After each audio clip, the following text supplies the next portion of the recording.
ഏറ്റിയെല്ലാം പരിശുദ്ധാത്മാവേ വരണമേ, പരിശുദ്ധാത്മാവേ വരണമേ. അങ്ങയുടെ ഇഷ്ടദാസിയായ പരിശുദ്ധ കന്യകാമാതാവിന്റെ വിമല ഹൃദയത്തിന്റെ ശക്തമായ മധ്യസ്ഥത വഴി ഞങ്ങളിൽ വന്ന് നിറയണമേ, ഞങ്ങളിൽ വസിക്കണമേ, ഞങ്ങളെ നയിക്കുകയും ചെയ്യണമേ. ഈശോയുടെ തിരുഹൃദയത്തിൽ നിന്ന് കാരുണ്യത്തിന്റെ അരുവിയായി ഞങ്ങളിലേക്ക് ഒഴുകിയിറങ്ങിയ തിരുരക്തമേ, തിരുജലമേ, ഞാൻ അങ്ങയിൽ ശരണപ്പെടുന്നു. കണ്ണുകളടച്ച ഈ സമയത്ത് മുഖ്യദൂതനായ മിഖായേലിന്റെ പ്രാർത്ഥന ചൊല്ലാം. മുഖ്യദൂതനായ വിശുദ്ധ മിഖായേലേ, സ്വർഗീയ സൈന്യങ്ങളുടെ പ്രതാപവാനായ പ്രഭു, ഉന്നത ശക്തികളോടും അധികാരങ്ങളോടും ഇരുളടഞ്ഞ ലോകത്തിലെ ഭരണകർത്താക്കളോടും ഉപരിതലങ്ങളിലെ ദുരാത്മാക്കളോടുമുള്ള യുദ്ധത്തിൽ ഞങ്ങളെ സഹായിക്കണമേ. ദൈവം സ്വന്തം ഛായയിൽ സൃഷ്ടിക്കുകയും വലിയ വില കൊടുത്ത് വീണ്ടെടുക്കുകയും ചെയ്ത മനുഷ്യരെ പിശാചിന്റെ ക്രൂരഭരണത്തിൽ നിന്ന് രക്ഷിക്കാൻ വരണമേ. അങ്ങയാണല്ലോ തിരുസഭ തന്റെ പരിപാലകനും സംരക്ഷകനുമായി വണങ്ങുന്നത്. കർത്താവ് രക്ഷിച്ച ആത്മാക്കളെ സ്വർഗത്തിലേക്ക് കൂട്ടിക്കൊണ്ടുപോകുവാൻ നിയുക്തനായിരിക്കുന്നത് അങ്ങ് തന്നെയാണല്ലോ. ആകയാൽ ഞങ്ങളുടെ പാദങ്ങളുടെ കീഴിൽ പിശാചിനെ അടിപ്പെടുത്തുവാൻ സമാധാനദാതാവായ ദൈവത്തോട് പ്രാർത്ഥിക്കണമേ. പിശാച് ഒരിക്കലും മനുഷ്യരെ കീഴ്പ്പെടുത്തുകയോ തിരുസഭയെ ഉപദ്രവിക്കുകയോ ചെയ്യാതിരിക്കട്ടെ. കർത്താവിൻ്റെ കരുണ വേഗം ഞങ്ങളുടെ മേലുണ്ടാകുന്നതിനായി ഞങ്ങളുടെ യാചനകൾ അത്യുന്നതൻ്റെ മുമ്പിൽ സമർപ്പിക്കണമേ.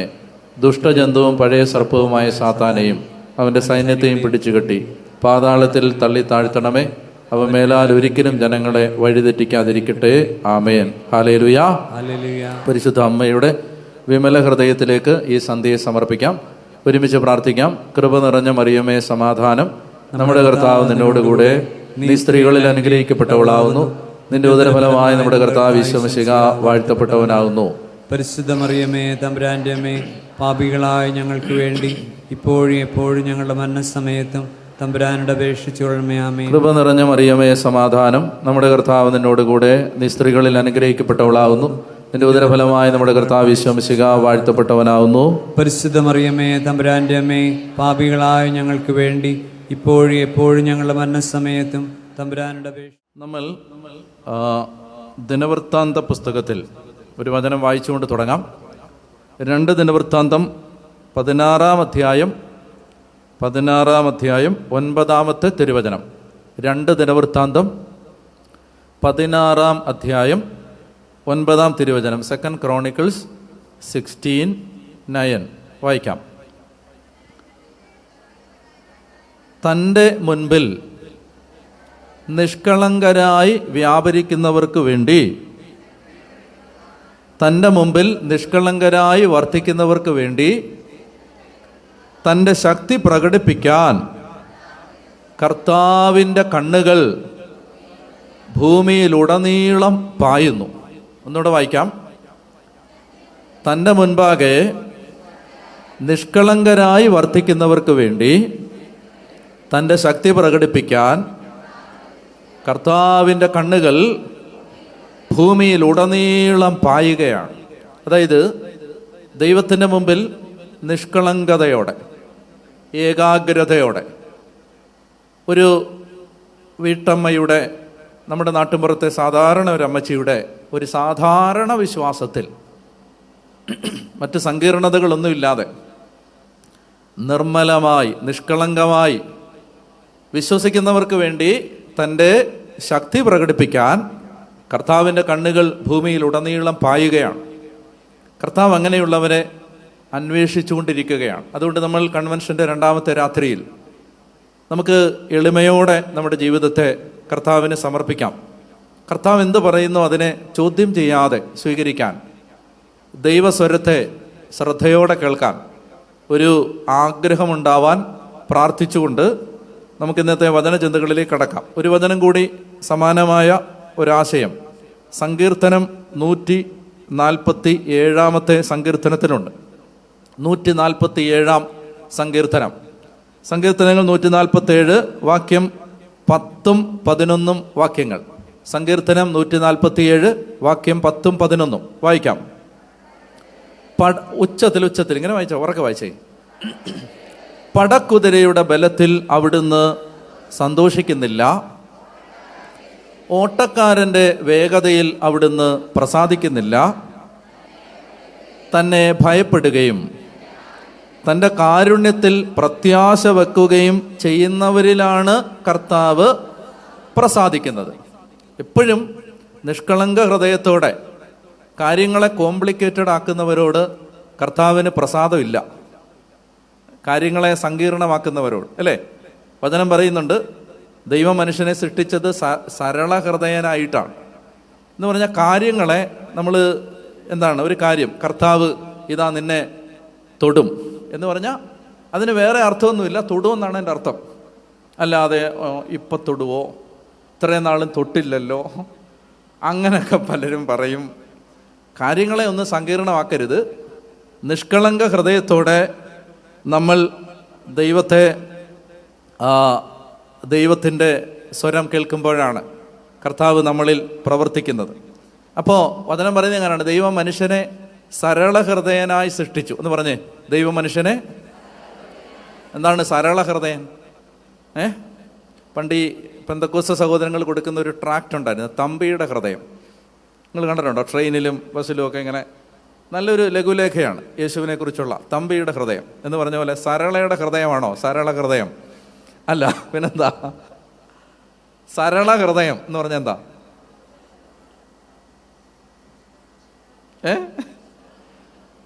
ബോംബോ? സരള ഹൃദയം എന്ന് പറഞ്ഞാൽ നിഷ്കളങ്ക ഹൃദയം, ഒരു കോംപ്ലിക്കേറ്റഡ് അല്ലാത്ത, സങ്കീർണമല്ലാത്ത.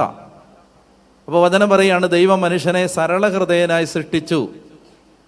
അവൻ്റെ പ്രശ്നങ്ങൾ, അവൻ്റെ സങ്കീർണതകൾ അവൻ്റെ തന്നെ സൃഷ്ടിയാണ്. ദൈവം സൃഷ്ടിച്ചപ്പോൾ നമ്മളൊക്കെ നിഷ്കളങ്ക ഹൃദയരായിരുന്നു. എന്നാൽ നമ്മൾ ജീവിതം മുന്നോട്ട് പോയപ്പോൾ നമ്മൾ വളരെ കോംപ്ലിക്കേറ്റഡായി. ഞാൻ പലപ്പോഴും ശ്രദ്ധിച്ചിട്ടുണ്ട്, ഈ ഏറ്റവും ശക്തമായ അഭിഷേകം സംഭവിക്കുന്നത് മുതിർന്നവരുടെ ധ്യാനത്തിലാണോ ചെറുപ്പക്കാരുടെ ധ്യാനത്തിലാണോ? നിങ്ങൾക്ക് എന്ത് തോന്നുന്നു? ചെറുപ്പക്കാരുടെ ധ്യാനത്തിലാണ്. ഞാൻ എൻ്റെ ജീവിതത്തിൽ ശരിക്കും എൻജോയ് ചെയ്യുന്ന ധ്യാനങ്ങൾ യൂത്തിൻ്റെ ധ്യാനമാണ്. കാരണം യൂത്തിൻ്റെ ധ്യാനത്തിന് കർത്താവ് ഇങ്ങനെ ഇറങ്ങി നടന്ന് നമുക്ക് കാണാൻ പറ്റും. ഇങ്ങനെ ഇറങ്ങി നടന്ന് കർത്താവ് മൂവ് ചെയ്യും. അത് എവിടെയാണ്? ലോകത്തിൻ്റെ ഏത് ഭാഗത്തും യൂത്ത് ഒരുമിച്ച് കൂടുമ്പോൾ വേറൊരു അനോയിൻറ്റിങ് ആണ്. അതിന് കാരണം എന്താണെന്ന് വെച്ചാൽ അവർ കോംപ്ലിക്കേറ്റഡ് അല്ല, സങ്കീർണരായിട്ടില്ല. ഈ കുറേ വർഷങ്ങൾ ജീവിച്ച് കഴിയുമ്പോഴുള്ള നമ്മൾ പിന്നെ ഭയങ്കര കോംപ്ലിക്കേറ്റഡാണ്. ഒരു കാര്യം പറഞ്ഞാൽ അത് അകത്തോട്ട് കയറാൻ പാടാണ്. യൂത്തിനെ നിങ്ങൾ ശ്രദ്ധിച്ചിട്ടില്ലേ? അതായത് സെക്രട്ടേറിയറ്റിൻ്റെ മുമ്പിൽ വച്ചിരിക്കുന്ന വലിയ ബാരിക്കേഡുകൾ, അതിൻ്റെ മേളിൽ കയറി നിന്ന് പോലീസിൻ്റെ തൊപ്പിക്കിട്ടടിക്കുന്നു. ടി വിയിലൊക്കെ നിങ്ങൾ കണ്ടിട്ടില്ലേ? അതായത് എന്തും ചെയ്യും. ഒരു കാര്യം കൺവിൻസ്ഡ് ആയാൽ യൂത്ത് എന്തും ചെയ്യും, ഏതറ്റം വരെ പോകും, എന്തും ചെയ്യും. കാരണം അവർക്ക് ഒരു കാര്യം അവരെ വിശ്വസിപ്പിക്കാൻ വളരെ എളുപ്പമാണ്. ഒരു കാര്യം പറഞ്ഞാൽ അവർക്ക് പെട്ടെന്ന് ബോധ്യമാവും. എന്നാൽ ഈ മുതിർന്നവരങ്ങനല്ല. മുതിർന്നവർ നമ്മൾ കണ്ടിട്ടില്ലേ, ഭയങ്കര ഘോര പ്രസംഗമൊക്കെ ഫ്രണ്ടിൽ നിന്ന് നടത്തിയിട്ട് അടി വരുമ്പോൾ നേതാവ് വലിയും, പിള്ളേർ കിടന്ന് അടി കൊള്ളും. അപ്പോൾ കോംപ്ലിക്കേറ്റഡാണ്. മറ്റേത് സരള ഹൃദയമാണ്, സരള ഹൃദയം. ഞാൻ പറഞ്ഞു വരുന്നത്, നമ്മൾ ദൈവത്തിൽ നിന്ന് എന്തെങ്കിലും പ്രതീക്ഷിക്കുന്നുണ്ടെങ്കിൽ നമ്മൾ സങ്കീർണരായിട്ട് കാര്യമൊന്നുമില്ല, നിഷ്കളങ്കമായിട്ട് ഇതൊക്കെ വിശ്വസിക്കുക. ഇതെൻ്റെ കർത്താവ് അരുളി ചെയ്ത വാക്കാണ്. ഇതൊന്നും കെട്ടുകഥയല്ല, ആരോ മെനഞ്ഞുണ്ടാക്കിയ കൽപ്പിത കഥകളല്ല, ആരുടെയോ ഭ്രമകൽപ്പനയോ ഭാവനാവിലാസങ്ങളോ അല്ല. മനുഷ്യൻ ഏകാന്ത നേരങ്ങളിൽ, അവൻ്റെ ഏകാന്ത നേരങ്ങളിലെ ഇടവേളകളിൽ ഉണ്ടായ ഈ വേർഡ്സ്വർത്ത് പറയുന്ന പോലെ ഈ ഇമോഷണൽ ട്രാങ്ക്വിലിറ്റിയിൽ ഉണ്ടായ കവിതകളൊന്നുമല്ല ഇത്. ഒക്കെ കർത്താവിൻ്റെ വചനമാണിത്. അതിനെ അതുപോലെ വിശ്വസിക്കണം. പറഞ്ഞേ ഹല്ലേലൂയാ. അതുകൊണ്ട് ഈ രാത്രി അതിനുള്ളതാണ്. അതിന് വേണ്ട കാര്യങ്ങൾ കർത്താവ് ഇന്ന് തരും. അതുപോലെ വിശ്വസിക്കണം. അപ്പോൾ ഇത് ആമുഖമായിട്ടൊന്ന് പറയണമെന്ന് തോന്നി. ഇനി നമുക്ക് നമ്മുടെ കാര്യത്തിലേക്ക് വരാം. ഇന്നലെ നമ്മൾ പറഞ്ഞത് എന്തിനെക്കുറിച്ചാണ്? അതായത് കൃപ. പുതിയ നിയമ ജീവിതം സമം വണ്ടർഫുൾ കൃപാ ജീവിതം. കൃപ വന്നത് ആരിലൂടെയാണ്? കൃപ വന്നത് ആരിലൂടെയാണ്? കൃപ യേശു ക്രിസ്തു വഴി. നിയമം മോശ വഴി നൽകപ്പെട്ടു, കൃപയും സത്യവുമാകട്ടെ യേശു ക്രിസ്തു വഴി ഉണ്ടായി. ഇനി ഈ കൃപ നമ്മൾ സ്വീകരിക്കുന്നത് എന്തിലൂടെയാണ്? കൂദാശകളിലൂടെയാണ്. കൂദാശകളിലൂടെ ക്രിസ്തുവിൻ്റെ കൃപ സ്വീകരിക്കുന്നതിന് അടിസ്ഥാന ഘടകമായി ഉണ്ടാകേണ്ടത് എന്താണ്? വിശ്വാസമാണ്. ആ വിശ്വാസം നമ്മളിൽ ആഴപ്പെടാനും രൂപപ്പെടാനും ആഴപ്പെടാനും ദൈവം ചില വഴികളിലൂടെ നമ്മളെ നയിക്കും. അങ്ങനെ അതിന് മാതൃകയായി നമ്മൾ കണ്ടെത്തിയ ഒരു ബൈബിൾ കഥാപാത്രമാണ് അബ്രഹാം. അബ്രഹാം ഏകനായിരിക്കെ ദൈവം അവനെ വിളിച്ചു. നിങ്ങളെ വെട്ടിയെടുത്ത പാറയിലേക്കും കുഴിച്ചെടുത്ത ഖനിഗർഭത്തിലേക്കും നോക്കണമെന്ന് യേശയ്യ നമ്മളോട് പറഞ്ഞു. അങ്ങനെ നമ്മൾ അബ്രഹാമിൻ്റെ ജീവിതം പരിശോധിക്കാനായി ഉൽപ്പത്തി പുസ്തകം 12 ചെന്നപ്പോൾ ഈ യാത്രയുടെ ഒടുവിൽ സംഭവിക്കുന്നത് ദൈവം പറഞ്ഞു. അതൊരു വാഗ്ദാനമാണ്. എന്താണ് ആ വാഗ്ദാനം? ഞാൻ നിന്നെ അനുഗ്രഹിക്കും, നിന്നെ ഞാൻ വലിയൊരു ജനതയാക്കും, പേര് മഹത്തമമാക്കും, ഭൂമുഖത്തെ വംശങ്ങളെല്ലാം നിന്നിലൂടെ അനുഗ്രഹിക്കപ്പെടും. ഇതാണ് ഈ യാത്രയുടെ അവസാനം, ലാസ്റ്റ് പോയിന്റ്. അങ്ങനെ അതിലേക്ക് പോകുന്നതിന് അബ്രഹാം ആരംഭിച്ച യാത്രയുടെ ഒന്നാം ഘട്ടം എന്തായിരുന്നു? ഒന്നാം ഘട്ടം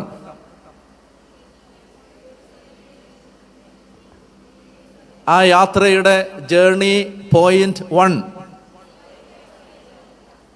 ദൈവത്തിൻ്റെ സ്വരം കേട്ടു. അതാണ് നമ്മൾ പറഞ്ഞ് അവസാനിപ്പിച്ചത്. പ്രാർത്ഥിക്കാൻ ഞാൻ പറഞ്ഞിരുന്നു, കർത്താവേ, അങ്ങ് സംസാരിക്കുമ്പോൾ കേൾക്കാനാവുന്ന ഒരു ഹൃദയം എനിക്ക് തരണമേ. ഹല്ലേലൂയ പറഞ്ഞേ, ഹല്ലേലൂയ. അപ്പോൾ എപ്പോഴും ആഗ്രഹിച്ച് പ്രാർത്ഥിക്കണം. ഇത് ഈ കാലഘട്ടത്തിൽ വളരെ ആവശ്യമാണ്. കാരണം വ്യാജ അരൂപികൾ പ്രബലമായിക്കൊണ്ടിരിക്കുന്ന ഒരു കാലമാണിത്. ഏതാണ് ശരി ഏതാണ് തെറ്റെന്ന് വിവേചിക്കാൻ അറിയാതെ മനുഷ്യൻ എല്ലാ അർത്ഥത്തിലും വഞ്ചിക്കപ്പെടുകയാണ്. ഞാൻ ജോലി ചെയ്യുന്നത്, ശുശ്രൂഷ ചെയ്യുന്നത് ഒരു പാവപ്പെട്ട ഇടവകയിലാണ്. ഏറ്റവും സാധാരണക്കാരായ മനുഷ്യരുടെ ഇടവകയിലാണ്. അവിടെ നിന്ന് ഒരു മകൾ എന്നെ വിളിച്ചിട്ട് എൻ്റെ അടുത്ത് പറഞ്ഞു, അച്ഛാ, ഞങ്ങൾ ഈ രാത്രി ആത്മഹത്യ ചെയ്യും. ഞാൻ പറഞ്ഞു, എന്ത് സംഭവിച്ചു? ഞാനിന്ന് വേറൊരു രാജ്യത്താണ്. എന്നെ വിളിക്കുമ്പോൾ ഞാൻ പറഞ്ഞു, എന്താ പറ്റിയേ? അപ്പോൾ പറയുകയാണ്, അച്ഛാ, ഈ പണം ഇരട്ടിക്കാൻ അങ്ങനെ അവിടുന്ന് ഇവിടുന്ന് എല്ലാം കടം വാങ്ങിച്ച് കൊണ്ടുപോയി കൊടുത്ത് ഏതാണ്ട് 1 കോടി രൂപയോളം നഷ്ടപ്പെടുത്തി കളഞ്ഞു. ഇവൻ ഒരു സാധാരണ ജോലി പോലും ഇല്ലാത്ത ഒരാളാണ്, കൂലിപ്പണിക്കാരൻ പോലും അല്ല. ആത്മഹത്യയുടെ വക്കിൽ നിൽക്കുകയാണ്. ഇത്രയും മനുഷ്യർ വഞ്ചിക്കപ്പെടുന്നു എന്ന് ഇത്രയും വാർത്തകൾ കേൾക്കുന്ന ഒരു കാലത്തും പെട്ടെന്ന് വ്യാജം വിശ്വസിക്കുന്ന ഒരു അരൂപി ഈ ലോകത്തുണ്ട്. പറഞ്ഞേ ഹല്ലേലൂയ, പറഞ്ഞേ ഹല്ലേലൂയ. അത് ഒത്തിരി. എന്നോട് അമേരിക്കയിൽ എനിക്ക് പരിചയമുള്ളൊരു കുടുംബം പറഞ്ഞു, ഏതാണ്ട് 25 വർഷം കൊണ്ട് അവരുണ്ടാക്കിയത് മുഴുവൻ ഭർത്താവ് ഇതുപോലെ ഒരു കാര്യത്തിൽ നിക്ഷേപിച്ച് നഷ്ടപ്പെടുത്തി. താമസിക്കുന്ന വീടും സഞ്ചരിക്കുന്ന വാഹനവും ഇട്ടിരിക്കുന്ന വസ്ത്രങ്ങളും വീട്ടിലുള്ള കുറച്ച് ഉപകരണങ്ങളും ഒഴിച്ച് ഇനി വേറെ ഒന്നുമില്ല. എന്നോട് കഴിഞ്ഞ ദിവസം നമ്മുടെ പോളച്ചൻ പറഞ്ഞു, ഒരു കുടുംബം 2 കോടി രൂപ ഇതുപോലെ എവിടെയോ ആരോ പറഞ്ഞിട്ട്. ഞാൻ പറയുന്നത്, ഇത്രയും വാർത്തകൾ സജീവമായിട്ട് അന്തരീക്ഷത്തിൽ നിൽക്കുമ്പോൾ പോലും മനുഷ്യൻ വഞ്ചിക്കപ്പെടുകയാണ്. ഹല്ലേലൂയ പറഞ്ഞേ, ഹല്ലേലൂയ, ഹല്ലേലൂയ. പിന്നെ വിസയ്ക്ക് കൊടുത്തും വിദേശ രാജ്യത്ത് പോകാൻ കൊടുത്തും ഏജൻസികൾക്ക് കൊടുത്തുമൊക്കെ പണം നഷ്ടപ്പെട്ട ആളുകളുടെ കഥകൾ വേറെ. വഞ്ചിക്കപ്പെടുകയാണ്. വഞ്ചിക്കാനാണ് ഒരാൾ മുമ്പിൽ നിൽക്കുന്നതെന്ന് തിരിച്ചറിയാൻ പറ്റുന്നില്ല. പെട്ടെന്ന് നമ്മൾ ഗതികേട് കൊണ്ട് വിശ്വസിച്ച് പോവാണ്. അപ്പം അതൊരു വശത്ത്. ഇത് ഭൗതിക ലോകത്ത്. ഇനി ആത്മീയ ലോകത്ത് ഇതുപോലെ തന്നെ കള്ളനാണയങ്ങൾ പെരുകുന്നു, വ്യാജ പ്രബോധനങ്ങൾ നിറയുന്നു. സാത്താൻ്റെ പ്രബോധനം എന്ന് വെളിപാട് പുസ്തകത്തിൽ പറയുന്ന ഒരു അരൂപിയുണ്ട്. സാത്താൻ്റെ പ്രബോധനം, സാത്താൻ്റെ സിനഗോഗ്. വെളിപാട് 2:9, 3:9 പറയുന്ന ഒരു അരൂപിയാണത്. സാത്താൻ്റെ സിനഗോഗ് എന്ന് പറഞ്ഞാൽ സാത്താൻ്റെ വ്യാജ പ്രബോധനങ്ങൾ കേൾക്കുമ്പോൾ വളരെ ദൈവികമായി തോന്നും. എന്നാൽ ക്രിസ്തുവിൻ്റെ ഹൃദയത്തോട് അനുരൂപപ്പെട്ട സുവിശേഷം അല്ല. അത് അന്തരീക്ഷത്തിൽ എല്ലായിടത്തും ഉണ്ട്. പെട്ടെന്ന് ആളുകൾ ആകൃഷ്ടരാവും. നമ്മുടെ ഇടവകയിൽ കാറ്റഗിസം പഠിപ്പിക്കുന്ന അധ്യാപകർ തന്നെ മറ്റ് ചില കൾട്ട് ഗ്രൂപ്പുകളിൽ പോകുന്ന ചില ആളുകളെക്കുറിച്ച് ഞാൻ ഈ അടുത്ത ഇടയ്ക്ക് കേട്ടു.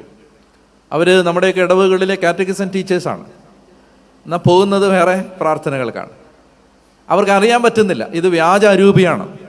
പറഞ്ഞ ഹല്ലേലൂയാ, പറഞ്ഞ ഹല്ലേലൂയാ.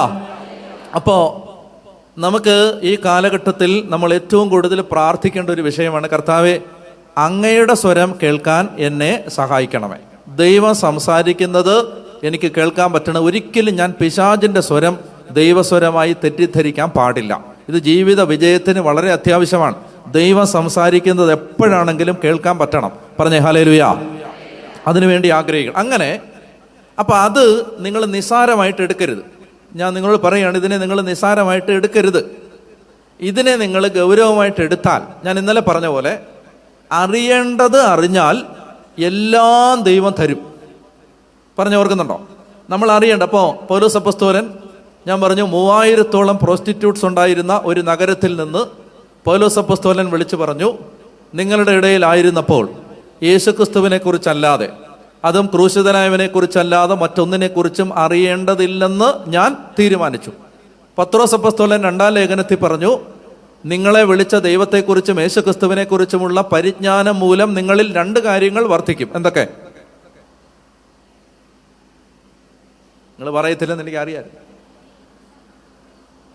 കൃപയും സമാധാനവും. കൃപയും സമാധാനവും. അതുപോലെ തന്നെ അപ്പോസ്തലൻ പറഞ്ഞു, നിങ്ങളുടെ ഈ ക്രിസ്തുവിനെക്കുറിച്ചുള്ള അറിവ് നിങ്ങൾക്ക് നിങ്ങളുടെ ജീവിതത്തിനും ഭക്തിക്കും ആവശ്യമായതെല്ലാം പ്രദാനം ചെയ്യും. അപ്പോൾ ശരിയായ അറിവ്, ക്രിസ്തുവിനെക്കുറിച്ചുള്ള അറിവ്, അറിയേണ്ടതറിഞ്ഞാൽ, അല്ലെങ്കിൽ ഞാൻ വേറൊരു രീതി പറയുകയാണ്, ലിസൺ, ചോദിക്കേണ്ടത് ചോദിച്ചാൽ ചോദിക്കാത്തതും കിട്ടും. ഞാൻ എന്താ പറഞ്ഞേ? ചോദിക്കേണ്ടത് ചോദിച്ചാൽ ചോദിക്കാത്തതും കിട്ടും. അങ്ങനെ ചോദിച്ച ഒരാളെ പെട്ടെന്നൊന്ന് പറഞ്ഞിട്ട്, ഇത് വളരെ അത്യാവശ്യമായതുകൊണ്ടാണ്, വളരെ അടിയന്തരമായതുകൊണ്ടാണ്. അങ്ങനെ ചോദിച്ച ഒരാളുണ്ട് ബൈബിളിൽ.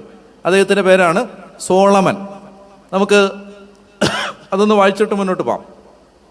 രാജാക്കന്മാരുടെ പുസ്തകം, 2-ാം പുസ്തകം, 2 രാജാക്കന്മാർ. അദ്ദേഹം ദൈവത്തോട് ഒരിക്കൽ ചോദിച്ചു.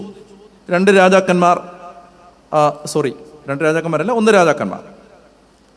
1 രാജാക്കന്മാർ അധ്യായം 3, അധ്യായം 3 വാക്യം 4 വായിക്കാം. ഒരിക്കൽ വായിക്കേ. ഒരിക്കൽ രാജാവ് എന്ന് പറഞ്ഞാൽ മാർത്താണ്ഡവർമ്മ രാജാവ്, തിരുവനന്തപുരം രാജാവ് എന്ന് പറയുന്ന പോലെ രാജാവിൻ്റെ പേരല്ല ഒരിക്കൽ. ഒരിക്കൽ രാജാവ് അല്ല, ഒരിക്കൽ രാജാവ്. വായിക്കേ. ഒരിക്കൽ രാജാവ് ഗിബെയോനിലെ മുഖ്യ പൂജാഗിരിയായ ഗിബെയോനിലേക്ക് പോയി. ആ ബലിപീഠത്തിൽ അവൻ 1000 ദഹനബലി അർപ്പിച്ചിട്ടുണ്ടായിരുന്നു. ഏതാണ് ആ ബലിപീഠം? ഗിബെയോനിലെ ആ ബലിപീഠം ഏതാണ്? പറ, ഒന്ന് പറഞ്ഞോ, കുഴപ്പമില്ല, 2 മിനിറ്റ് പോയാലും വേണ്ടില്ല, പറ.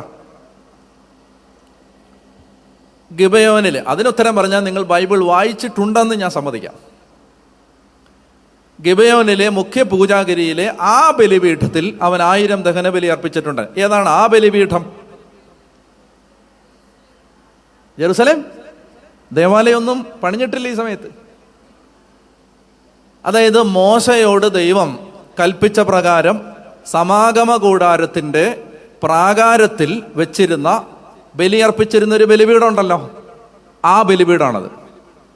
മനസ്സിലായോ? ബസാലയിലും ഒഹോലിയാബും മോശയുടെ നിർദ്ദേശപ്രകാരം നിർമ്മിച്ച, മരുഭൂമിയിൽ വെച്ച് സീനായി മലയുടെ അടിവാരത്തിൽ വെച്ച് നിർമ്മിച്ച ആ ബലിപീഠം ഉണ്ടല്ലോ, ആ ബലിപീഠമാണ് അവർ കാനാൻ ദേശത്ത് എത്തിക്കഴിഞ്ഞപ്പോൾ ഗിബെയോനിലെ പൂജാഗിരിയിൽ സമാഗമ കൂടാരവും ആ ബലിപീഠവും അവർ കൊണ്ടുപോയി സ്ഥാപിച്ചിരുന്നു. ഇത് നിങ്ങൾ ദാവീദിന്റെ ചരിത്രം വായിക്കുമ്പോൾ കാണാൻ പറ്റും. അതുകൊണ്ട് രാജാക്കന്മാർ ബലിയർപ്പിക്കാൻ പോയിരുന്നു. ദേവാലയം പണിഞ്ഞിട്ടില്ല. രാജാക്കന്മാർ ദേവാലയ നിർമ്മാണം വരെ ബലിയർപ്പിക്കാൻ പോയിരുന്നത് ഗിബെയോനിലെ ആ പൂജാഗിരിയിലാണ്. സമാഗമ കൂടാരവും, വാഗ്ദാന പേടകം അവിടെ അല്ല, വാഗ്ദാന പേടകം വേറെ സ്ഥലത്താണ്. സമാഗമ കൂടാരവും മോശ നിർമ്മിച്ച ബലിപീഠവും ഈ ഗിബെയോനിലെ പൂജാഗിരിയിലായിരുന്നു. അവിടെ ലിസൺ എന്ന് പറഞ്ഞാൽ ദൈവം അംഗീകരിച്ച ബലിപീഠത്തിൽ, ഒന്ന് പറയാവോ അത് ഞാൻ പറഞ്ഞത്?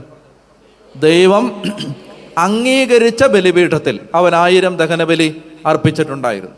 ദൈവം അംഗീകരിച്ച്, എവിടെയെങ്കിലും തോന്നുന്ന പോലല്ല, എനിക്ക് തോന്നുന്ന പോലല്ല, നിനക്ക് തോന്നുന്ന പോലല്ല. ദൈവം അംഗീകരിച്ച ആരാധന പ്രകാരം, ദൈവം അംഗീകരിച്ച ആരാധനാവിധി പ്രകാരം അവൻ 1000 ദഹനബലി അർപ്പിച്ചിട്ടുണ്ടായിരുന്ന ഒരു സ്ഥലമാണ് ഗിബെയോനിലെ പൂജാഗിരി. അപ്പോൾ അവിടെ വെച്ച് ദൈവമായ കർത്താവ് അവന് പ്രത്യക്ഷനായി. എന്നിട്ട് 5-ാമത്തെ വാക്യം, അവിടെ വെച്ച് രാത്രി കർത്താവ് സോളമന് പ്രത്യക്ഷനായി.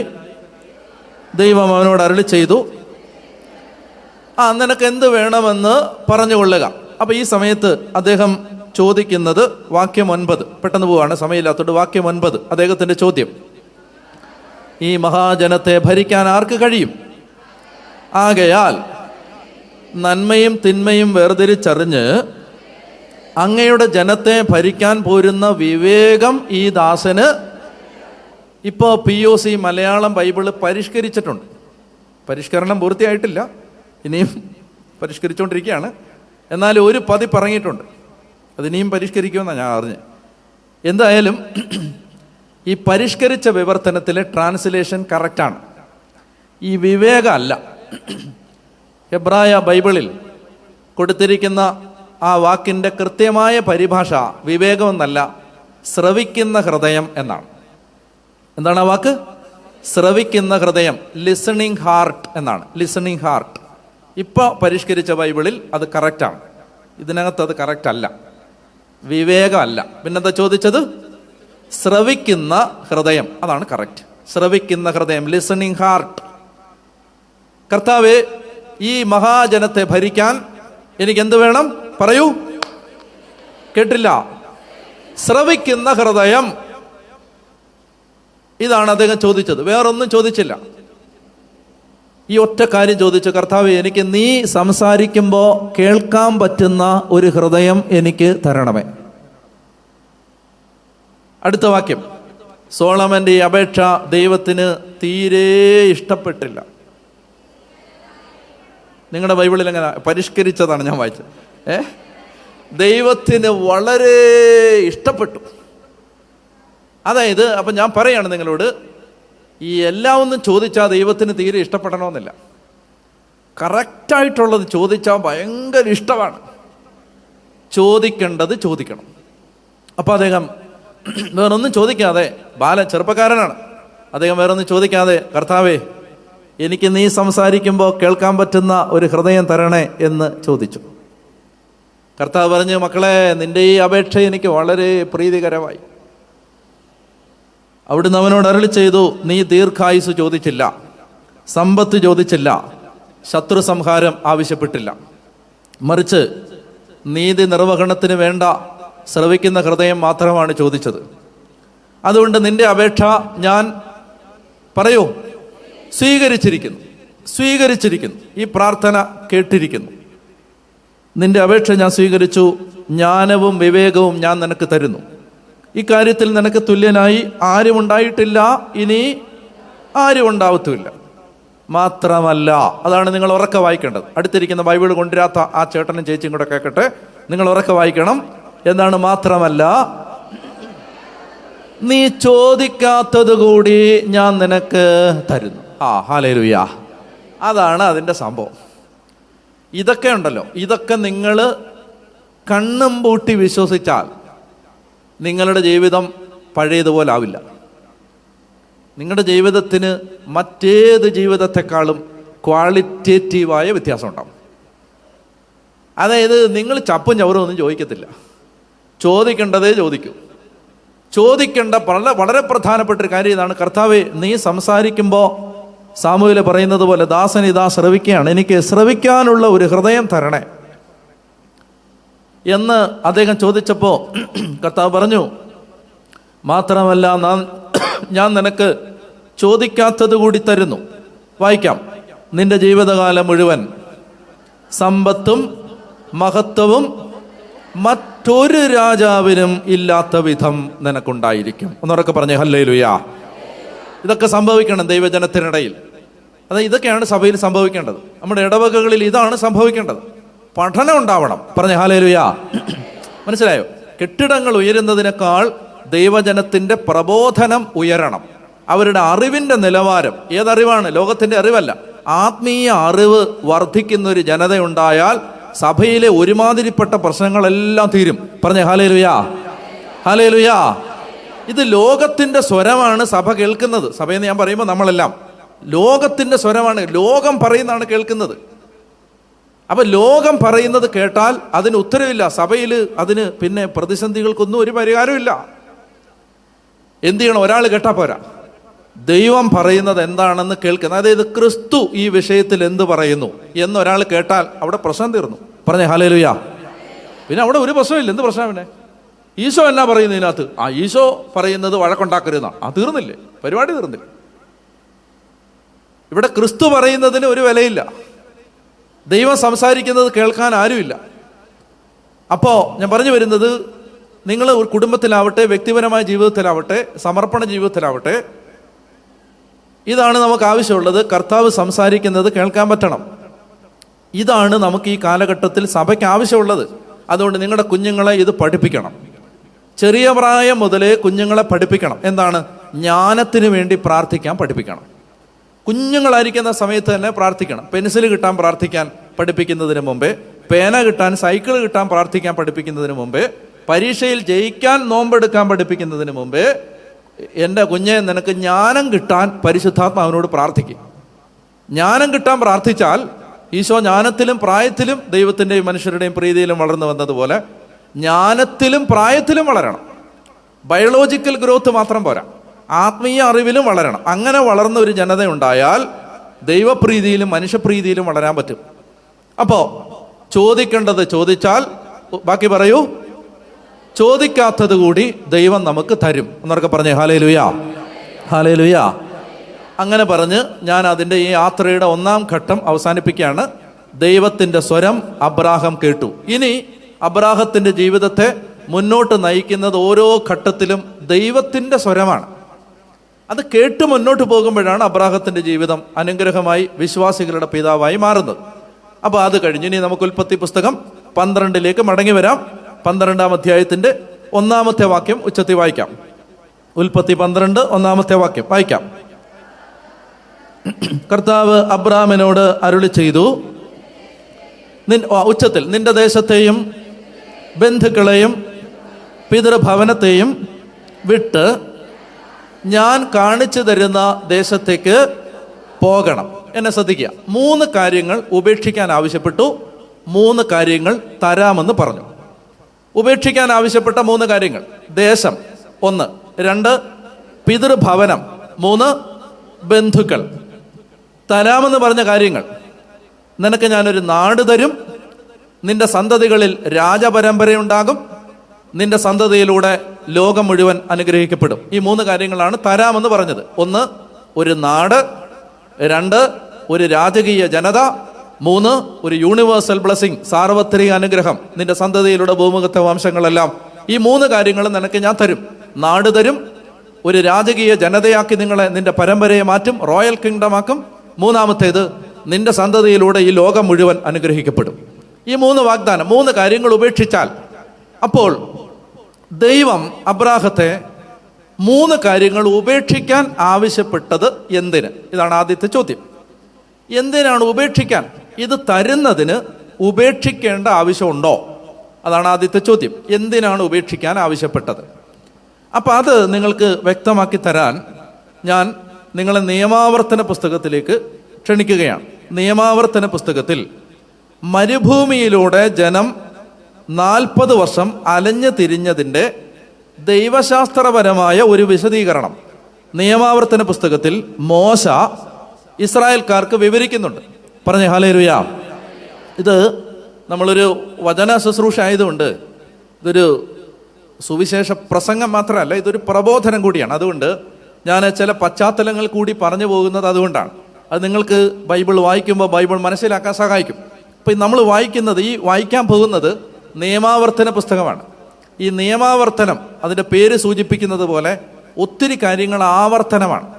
വായനക്കാർ ചിന്തിക്കാനിടയുണ്ട്, എന്തിനാണ് നേരത്തെ പുറപ്പാട് പുസ്തകത്തിലും സംഖ്യയുടെ പുസ്തകത്തിലും ലേവ്യരുടെ പുസ്തകത്തിലും പറഞ്ഞിരുന്ന അനേകം കാര്യങ്ങൾ പിന്നെയും എന്തിനാണ് ഒരിക്കൽ കൂടി മോശ ഒരു പ്രസംഗ രൂപത്തിൽ അവതരിപ്പിക്കുന്നത് എന്ന സംശയം നമുക്കുണ്ടാവാം. അതിൻ്റെ ഉത്തരം, ഇത് പറയപ്പെടുന്നത് ഒരു പ്രത്യേക സാഹചര്യത്തിലാണ്. അത് നിങ്ങൾ മനസ്സിലാക്കുന്നത് ഈ കാലഘട്ടത്തിൽ സമകാലിക വായനയുള്ളതായതുകൊണ്ടാണ് അത് ഞാൻ പറയാൻ ആഗ്രഹിക്കുന്നത്. എന്നെ നന്നായിട്ടൊന്ന് ശ്രദ്ധിച്ചിരിക്കാം. ഈ നിയമാവർത്തന പുസ്തകം മോശ നിയമം ആവർത്തിക്കുന്നത് ഏത് പശ്ചാത്തലത്തിലാണെന്ന് ഞാൻ പറയാം. എന്നെ ശ്രദ്ധിക്കാം. ഈജിപ്തിൽ നിന്ന് ഇസ്രായേൽ ജനം കാനാൻ ദേശത്തേക്കുള്ള യാത്ര തുടങ്ങി. ഈജിപ്തിൽ നിന്ന് കാനാൻ ദേശത്തേക്ക് കാൽനടയായി എത്തിച്ചേരാൻ കൃത്യമായി പറഞ്ഞാൽ 3 ആഴ്ചത്തെ നടപ്പ് ദൂരമേ ഉണ്ടായിരുന്നുള്ളൂ. ഈജിപ്തിൽ നിന്ന് കാനാൻ ദേശത്തേക്ക് എത്തിച്ചേരാൻ നടപ്പ് ദൂരം 3 ആഴ്ചത്തെ നടപ്പ് ദൂരം. ഇതിനു മുൻപ് കാനാൻ ദേശത്ത് നിന്ന് ഈജിപ്തിലേക്ക് ആളുകൾ നടന്നു പോയിട്ടുണ്ട്, ഉണ്ടോ? ഈ കാനാൻ ദേശത്ത് നിന്ന് ഈജിപ്തിലേക്ക് ഇതിനു മുമ്പ് ആളുകൾ നടന്നു പോയിട്ടുണ്ടോ? ഉണ്ട്. ആരൊക്കെ? അബ്രഹാം പോയിട്ടുണ്ട്. അവിടെ വെച്ചാണ് പോയി. അപ്പോൾ നമ്മൾ കാണും. ഇനി പിന്നാര് പോയിട്ടുണ്ട്? യാക്കോബിൻ്റെ മകനായ ജോസഫിനെ അങ്ങോട്ട് നാട് കടത്തിയിട്ടുണ്ട്. അതൊരു വണ്ടിക്കകത്താണ്. ഇനി യാക്കോബിൻ്റെ മക്കള് പോയിട്ടുണ്ട്, ഉണ്ടോ? ഭക്ഷണം വാങ്ങാൻ, അല്ലേ? അപ്പനെ കൂട്ടിക്കൊണ്ടുവരാൻ അവർ തിരിച്ച് കാനാൻ ദേശത്തേക്ക് പോയിട്ടുണ്ട്. അപ്പനെയും കൂട്ടി തിരിച്ച് ഈജിപ്തിലേക്ക് പോയിട്ടുണ്ട്. എന്ന് പറഞ്ഞാൽ ഇത് 40 വർഷം 48 കൊല്ലം നടന്നു തീർക്കേണ്ട ദൂരം അല്ല. ഈജിപ്തിൽ നിന്ന് കാനാൻ ദേശത്തേക്കുള്ള യാത്രാദൂരം കാൽനടയായിട്ട് സഞ്ചരിച്ചാൽ 3 ആഴ്ച. പക്ഷേ ഈ കാനാൻ ദേശത്ത് ഈജിപ്തിൽ നിന്ന് പുറപ്പെട്ട ജനത എത്തിച്ചേരാൻ 40 സംവത്സരം എടുത്തു. എന്താണ് അതിൻ്റെ കാരണം? അതിൻ്റെ കാരണം പറയുമ്പോൾ, ഓരോ തവണ ഈ ജനം ദൈവത്തിനെതിരെ പാപം ചെയ്ത് അവിശ്വസ്തത കാണിച്ച് വിഗ്രഹാരാധനയിലേക്കോ അനുസരണക്കേടിലേക്കോ തിരിയുമ്പോൾ ഈ യാത്ര ദൈവം അവിടെ സ്റ്റോപ്പ് ചെയ്തിട്ട് അവർക്ക് നിർദ്ദേശങ്ങളും ഉപദേശങ്ങളും ശാസനകളും നൽകിയിട്ട് യാത്ര തുടരാൻ സമ്മതിക്കും. ഇങ്ങനെയാണ് അതിൻ്റെ ഘട്ടം. അതായത് എവിടെങ്കിലും വെച്ചൊരു തെറ്റ് ചെയ്താൽ ആ തെറ്റ് ചെയ്യുന്ന പോയിന്റിൽ വെച്ച് യാത്ര സ്റ്റോപ്പ് ചെയ്യിക്കും, വണ്ടി നിർത്തിക്കും, താക്കോലൂരി എടുക്കും. എന്നിട്ട് പറയും, കുറേ നിർദ്ദേശങ്ങളും ഉപദേശങ്ങളും കൊടുത്തിട്ട് കർത്താവിനൊരു കൺവിക്ഷൻ വരുമ്പോഴേ മുന്നോട്ട് വിടൂ. ഉദാഹരണം, പുറപ്പാട് പുസ്തകം വായിക്കണ്ട, എഴുതുന്നവരെഴുതിക്കോ. പുറപ്പാട് പുസ്തകം 32-ാം അധ്യായത്തിൽ കാളക്കുട്ടിയെ ആരാധിച്ച് കഴിയുമ്പോൾ സീനായ് മലയിൽ അവരെത്തിയിട്ട്, കൃത്യമായിട്ട് പറഞ്ഞാൽ 2 മാസം കഴിയുന്നു, 3 മാസം അടുക്കുന്ന സമയത്താണ് അവർ സീനായ് മലയിലേക്ക് എത്തിച്ചേരുന്നത്. അപ്പോൾ അവിടെ എത്തിച്ചേർന്ന് കഴിഞ്ഞിട്ട് സീനായ് മലയുടെ അടിവാരത്തിൽ നിന്ന് അവരൊരു 3 ദിവസം കഴിയുമ്പോൾ ദൈവം പ്രത്യക്ഷപ്പെട്ട് കർത്താവിൻ്റെ പ്രത്യക്ഷീകരണം നടന്ന് കൽപ്പനകൾ നൽകി കഴിഞ്ഞ് ഒരു 3 ദിവസം കഴിയുമ്പോൾ യാത്ര റീസ്റ്റാർട്ട് ചെയ്യേണ്ട, റെസ്യൂം ചെയ്യേണ്ടതാണ്. എന്നാൽ കാളക്കുട്ടിയെ ആരാധിച്ചു എന്ന കാരണം കൊണ്ട് പിന്നീട് ദീർഘമായ നിയമങ്ങളും ഉപദേശങ്ങളും കൽപ്പനകളും എല്ലാം നൽകി സമാഗമ കൂടാരം എല്ലാം ഉണ്ടാക്കിപ്പിച്ച് അവിടെ നിന്ന് ഈ ജനത്തെ ദൈവം പറഞ്ഞയക്കുന്നത് പിന്നീട് 1 വർഷവും 2 മാസവും കഴിഞ്ഞിട്ടാണ്. 3 ദിവസം കഴിഞ്ഞ് യാത്ര റീസ്റ്റാർട്ട് ചെയ്യേണ്ട ഈ ജനം സീനായ് മലയുടെ അടിവാരത്തിൽ നിന്ന് വീണ്ടും യാത്ര തുടരുന്നത് എത്ര നാൾ കഴിഞ്ഞാണ്? 1 വർഷവും 2 മാസവും കഴിഞ്ഞിട്ടാണ്. അതായത് 14 മാസം കഴിഞ്ഞിട്ടാണ് ഈ യാത്ര തുടരുന്നത്. ഈ 14 മാസവും ദൈവം അവർക്ക് നൽകിയ നിർദ്ദേശങ്ങളാണ് ലേവ്യരുടെ പുസ്തകം, ബൈബിളിലെ ലേവ്യരുടെ പുസ്തകം. നിങ്ങൾക്ക് മനസ്സിലാവുന്നുണ്ടോ? സീനായ് മലയുടെ അടിവാരത്തിൽ വെച്ച് കാളക്കുട്ടിയെ ആരാധിച്ചതിന് ശേഷം ഈ ജനത വീണ്ടും ഒരിക്കലും വിഗ്രഹാരാധനയിലേക്കും മറ്റ് ജനതകളോട് ഇടകലർന്ന് അവരുമായി ഐക്യപ്പെട്ട് അവരെ പോലെ ആകരുത് എന്ന ദൈവത്തിൻ്റെ നിർബന്ധമാണ് ലേവ്യരുടെ പുസ്തകം. അപ്പോൾ 1 വർഷവും, മടുക്കുന്നുണ്ടോ? 1 വർഷവും 2 മാസവും കഴിഞ്ഞിട്ടാണ് സീനായ് മലയുടെ അടിയിൽ നിന്ന് യാത്ര തുടരുന്നത്. ഇനി അത് കഴിഞ്ഞ് കുറച്ച് കഴിയുമ്പോൾ വീണ്ടും ഒരു യാത്ര തുടർന്ന് 3 ദിവസം കഴിയുമ്പോൾ അവർ വീണ്ടും പെറുവിറുക്കാനും വഴക്കിടാനും ഭക്ഷണമില്ല എന്ന് പറഞ്ഞ് കലയിക്കാനും ഈ സമയത്തെല്ലാം യാത്ര നിൽക്കും. പിന്നീട് മിരിയാം, അഹറോൻ മോശയ്ക്കെതിരെ കലയിക്കുമ്പോൾ വീണ്ടും 2 മാസത്തേക്ക് യാത്ര സ്റ്റോപ്പാവാണ്. പിന്നെ അത് കഴിയുമ്പോൾ കോറഹ്, ദാത്താം, അബീറാം തുടങ്ങിയവർ കലയിക്കുമ്പോൾ യാത്ര സ്റ്റോപ്പാവാണ്. ഇങ്ങനെ സ്റ്റോപ്പായി ആ യാത്രയുടെ ദൈർഘ്യം നീണ്ടു പോയി. ഇതിനിടയ്ക്ക് വേറൊരു കാര്യം സംഭവിച്ചു. ലിസൺ. സംഖ്യയുടെ പുസ്തകത്തിന്റെ 11-ാം അധ്യായത്തിലേക്ക് എത്തുമ്പോൾ, വായിക്കേണ്ട, എഴുതിക്കോ വേണേ. സംഖ്യയുടെ പുസ്തകം 11-ാം അധ്യായത്തിലേക്ക് എത്തുമ്പോൾ നമ്മളൊരു കാര്യം കാണുകയാണ്. കാനാൻ ദേശത്തിൻ്റെ ബോർഡറിൽ ഇവരെത്തിച്ചേർന്നു. ആ സ്ഥലത്തിൻ്റെ പേരാണ് മോവാബ് സമതലം, അല്ലെങ്കിൽ കൃത്യമായിട്ട് പറഞ്ഞാൽ കാദേശ് ബർണയ. അങ്ങനൊരു വാക്ക് നിങ്ങൾ വായിക്കും, ആ വാക്ക് അറിയുന്നത് നല്ലതാണ്. കാദേശ് ബർണയ. ഈ കാദേശ് ബർണയ എന്ന് പറയുന്ന സ്ഥലത്തെത്തുമ്പോൾ, അപ്പം ഇനി വളരെ കുറച്ച് ദിവസങ്ങൾ യാത്ര ചെയ്താൽ അങ്ങോട്ട് കയറാം. ഒരാഴ്ച പോലും ഇനി എടുക്കണ്ട, 1-2 ദിവസം കൊണ്ട് ബോർഡർ കടക്കാം. മോവാബ് സമതലത്തിൻ്റെ അടുത്തായി കാദേശ് ബർണയ. ഇവിടെ എത്തിക്കഴിയുമ്പോൾ മോശ ഓരോ ഗോത്രത്തിൽ നിന്നും ഓരോരുത്തരെ തിരഞ്ഞെടുത്ത് ദേശം ഒറ്റുനോക്കാൻ വേണ്ടി അയച്ചു. ഇതൊക്കെ നിങ്ങൾക്ക് അറിയാവുന്ന കാര്യങ്ങളാണ്, ഞാൻ ഒന്ന് റീഫ്രഷ് ചെയ്തെടുക്കുന്നതേ ഉള്ളൂ നിങ്ങളുടെ മെമ്മറിയെ. അപ്പോൾ ഓരോരുത്തരെ ആയിട്ട് അയച്ചു കാനാൻ ദേശം ഉറ്റുനോക്കാൻ. ഇവർ കാനാൻ ദേശത്ത് പോയി എല്ലാം കണ്ടിട്ട് തിരിച്ചു വന്നിട്ട് പറഞ്ഞു, നാട് വളരെ നല്ലതാണ്, പക്ഷെ അവിടെ രാക്ഷസന്മാരെ പോലുള്ള അനാക്കിൻ്റെ മക്കളെ ഞങ്ങൾ കണ്ടു. നമ്മളെ അവർ വിട്ടിലുകളെ പോലെ എടുത്ത് വിഴുങ്ങിക്കളയും, നമ്മളെ പിറകെ കപ്പലിൻ്റെ തിന്നുന്ന പോലെ തിന്നു കളയും. അതുകൊണ്ട് അങ്ങോട്ട് പോകാൻ പാടില്ല, നാട് വളരെ നല്ലതാണ് എന്ന് 10 പേര്, 12 പേരിൽ 10 പേര് 40 ദിവസം ദേശം ഒറ്റുനോക്കിയിട്ട് മടങ്ങി വന്ന് റോങ് ഇൻഫർമേഷൻ കൊടുത്തു. പറഞ്ഞേ ഹല്ലേലൂയാ. ഇത് തെറ്റായൊരു വാർത്തയായിരുന്നു. തെറ്റായ വാർത്തയെ നമ്മൾ എങ്ങനെ അറിയുന്നത്? ജോഷുവയുടെ പുസ്തകത്തിലേക്ക് എത്തുമ്പോൾ 2 ചാരന്മാർ റാഹാബ് എന്ന് പറയുന്ന ഒരു വേശ്യയുടെ വീട്ടിൽ ചെന്ന് ഒളിച്ചു താമസിക്കുന്ന സമയത്ത് റാഹാബ് പറയും, നിങ്ങൾ ഈജിപ്തിൽ നിന്ന് പുറപ്പെട്ട് ഇങ്ങോട്ട് വരുന്നുണ്ടെന്ന് കേട്ട് ഞങ്ങൾ പേടിച്ച് പറിച്ചിരിക്കുകയാണ്. മറ്റോമാരെന്താ എന്ന് പറഞ്ഞേ? നമ്മൾ പേടിക്കണം, അവന്മാര് ഭീകരന്മാരാണ്. ഈ നാട്ടുകാരി എന്താ പറയുന്നേ? യോ, നിങ്ങൾ വരുന്നെന്ന് കേട്ട് ഞങ്ങൾ പേടിച്ച് വിറച്ചിരിക്കുകയാണ്, ഞങ്ങളെ നിങ്ങൾ വിട്ടിലിനെ പോലെ പറക്കി തരുമെന്നോർത്ത് ഞങ്ങൾ പേടിച്ചിരിക്കുകയെന്ന് പറഞ്ഞു. റോങ് ഇൻഫർമേഷനാണ്. അപ്പോൾ തെറ്റായ വാർത്ത ചെന്ന് പറഞ്ഞ് അപ്പോൾ ഈ ജനം മുഴുവൻ ഇളകി. ഇവർ പറഞ്ഞു, ഈ ഈജിപ്തിൽ നിന്ന് ഞങ്ങളെ കൊണ്ടുവന്നത് മരുഭൂമിയിൽ കിടന്ന് മരിക്കാനാണോ? ഒരു വാക്ക് അവർ അതിനിടയ്ക്ക് പറഞ്ഞു, ഈ മരുഭൂമി കിടന്ന് ചത്താ മതിയായിരുന്നെന്ന് പറഞ്ഞു. ഇതിലും ഭേദം ഈ മരുഭൂമി കിടന്ന് ചാവുന്നതാണെന്ന് പറഞ്ഞു. നീ പറയുന്ന ഓരോ വ്യർത്ഥവാക്കിനും അതിന് അക്കൗണ്ടുണ്ട്, അതിന് മാത്രമായിട്ടൊരു പാസ്ബുക്കും അക്കൗണ്ടും ഉണ്ട്. അപ്പോൾ എന്ത് ചെയ്തു?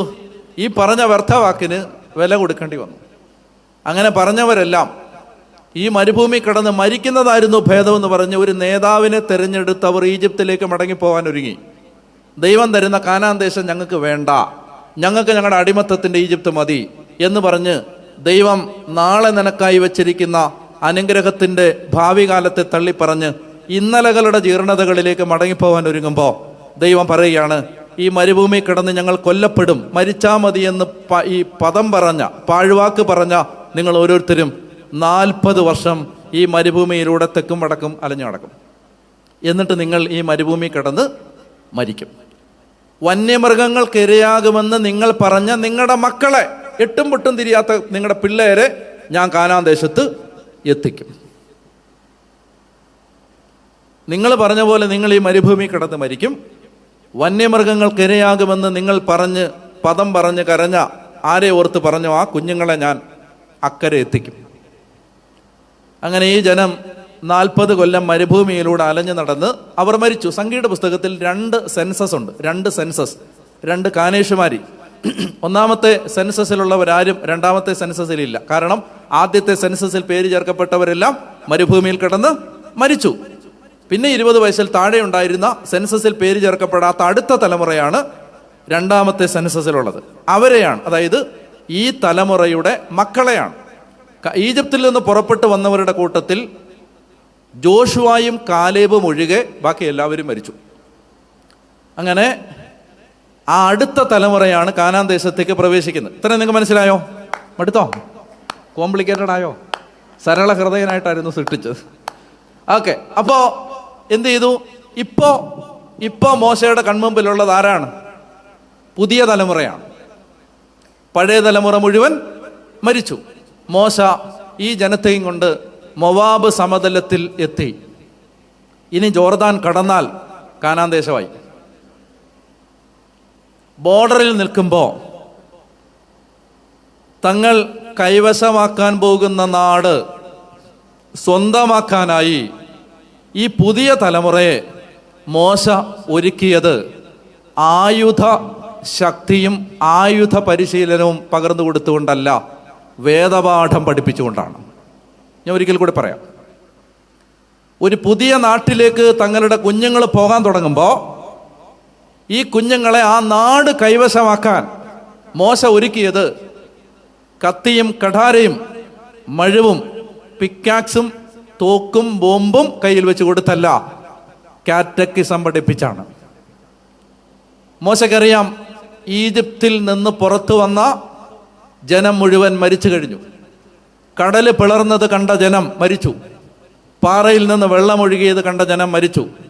മരുഭൂമിയിൽ വെച്ച് ദൈവം പ്രവർത്തിച്ച മഹാത്ഭുതങ്ങൾ മിഴിതുറന്ന് കണ്ട ഒരു തലമുറ മരുഭൂമിയുടെ ഉഷ്ണച്ചൂടുകളിൽ വെന്ത് വെണ്ണീറായി മാറി. ഇനി അവശേഷിക്കുന്ന ഈ ജനതയ്ക്ക് ദൈവത്തെക്കുറിച്ച് വേണ്ട അറിവില്ല. ഈ ജനതയ്ക്ക് അവരെന്ത് ചെയ്തു? മോശ കാറ്റക്കിസം പഠിപ്പിച്ചതാണ് നിയമാവർത്തന പുസ്തകം. പറഞ്ഞേ ഹല്ലേലൂയാ. മനസ്സിലായല്ലോ? കഴിഞ്ഞ തലമുറയിൽ ദൈവം ചെയ്ത കാര്യങ്ങളെല്ലാം ഈ തലമുറയ്ക്ക് പറഞ്ഞു കൊടുത്തതാണ് നിയമാവർത്തന പുസ്തകം. എന്തിന്? കാനാൻ ദേശത്തേക്ക് കാലെടുത്ത് വെക്കുന്നതിന് തൊട്ടു മുമ്പ് പ്രിപ്പയർ ചെയ്തതാണ്. ഇത് മൈഗ്രേഷന്റെ കാലമാണ്, മൈഗ്രേഷന്റെ കാലം. നിങ്ങളുടെ കുഞ്ഞുങ്ങൾ കേരളത്തിലില്ല. ഞാൻ ശുശ്രൂഷ ചെയ്തൊരു ഇടവകയിൽ ഒരു കൺവെൻഷൻ നടത്താൻ ഞാൻ ചെന്നപ്പോൾ നിറഞ്ഞ കുഞ്ഞുങ്ങൾ നിന്ന സ്ഥലത്ത് 7-8 പിള്ളേരേ ഉള്ളൂ. ഞാൻ ചോദിച്ചു, കുട്ടികളെവിടെ?